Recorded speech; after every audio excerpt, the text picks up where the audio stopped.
Hello everyone and welcome to the first episode of Talkamotive. On Talkamotive, we are going to have all car related discussions, news and talk about the latest car launches in the Indian and the international car markets.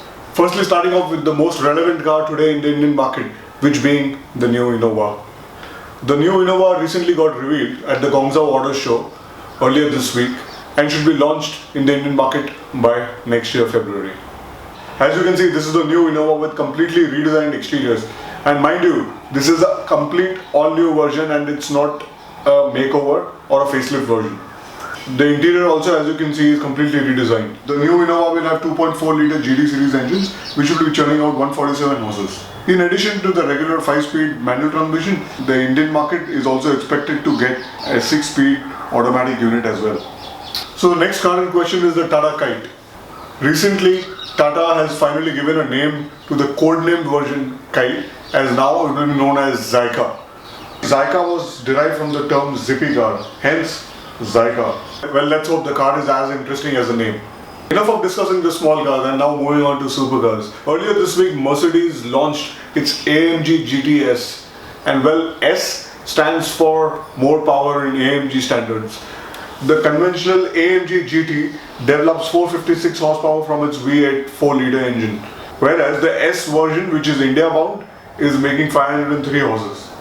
This car was launched at 2.4 crores ex-showroom price and is obviously a CBU. Speaking of Mercedes, we have to highlight one old story here, which is of the CLA and the Mercedes Maybach.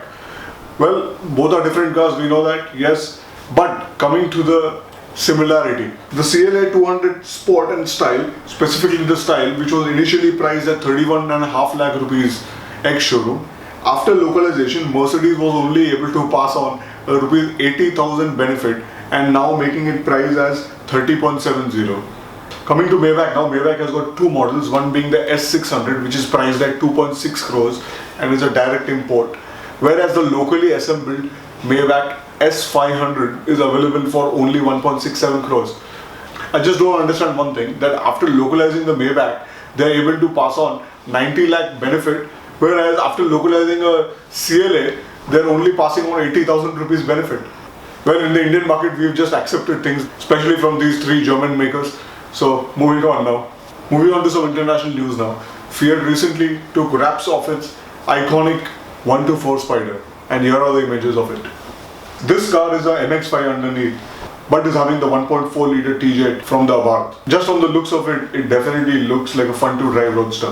Let's just hope Fiat has some plans for it for India. As we're talking about the international news, so we have to mention the Dieselgate here. But yes, we won't be mentioning the problem, but we will be mentioning the solution what VW has to eliminate this Dieselgate issue. VW has announced a fix for all the models fitted with the EA 189 engines. The affected models, specifically the 1.6 TDI engines, will be adding the flow transformer directly in front of the air mass sensor in order to calm the swirled airflow in front of the component, improving this way the accuracy of its readings. In addition to this, a software upgrade will also be performed to fix this issue. And more importantly, VW says that this entire issue to be resolved is very straightforward and customer friendly, which is really important. Speaking of the Dieselgate issue, there were rumors initially that the Bugatti project of the Chiron has been postponed. Well, those were false. The Chiron is very much on and it is happening.